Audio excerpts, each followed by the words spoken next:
Napakadali nga po mga idol para sa Los Angeles Clippers na tambakan talunin ng Charlotte Hornets 123-88 kung saan halos lahat nagtala ng puntos na pinangunahan ni James Harden na kamuntikan pang magtala ng triple-double, 31 points, 10 rebounds, 7 assists. At sa performance nga nito mukhang siya na ang nagsisilbing main superstar ng Clippers imbis na si Kawhi Leonard. In fact, sa kanilang last 8 games nag-average ito ng 29 points, 6 rebounds at 10 assists per game. Kaya may ilang mga fans ang nagsabi na mukhang bumalik na ang vintage James Harden na kilala noon sa pagiging unstoppable.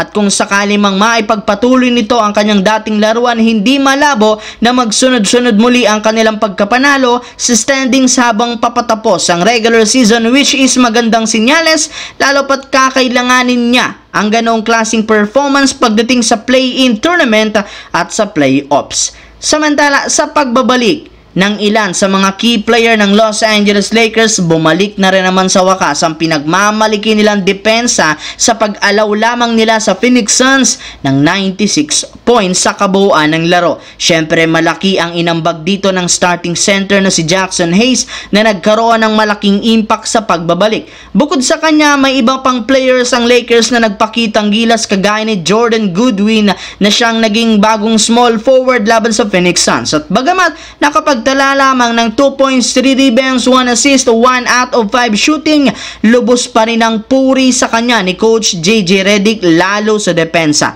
Ito rin naman ang mismong dahilan bakit naging sobrang lamya ng shooting ni Devin Booker sa pagkakaroon lamang nito ng 0 out of 3 sa 3-point line at 6 out of 17 naman sa field goal na merong minus 13 na efficiency ratings sa loob ng 40 minutes. Naging successful si Goodwin sa pagsira sa laro ni Booker gamit ang kanyang depensa at hustle plays na rason bakit isa siya sa pinakapaboritong player ngayon ng kanilang coaching staff. Sa kabilang banda, ginawa na nga sana ni Kevin Durant ang lahat para mabuhat ang Phoenix Suns laban sa Lakers gamit ang kanyang naitalang 21 points, 9 rebounds. Sadyang hindi pa rin ito sapat matapos silang matalo at bumagsak sa 31 wins, 37 losses.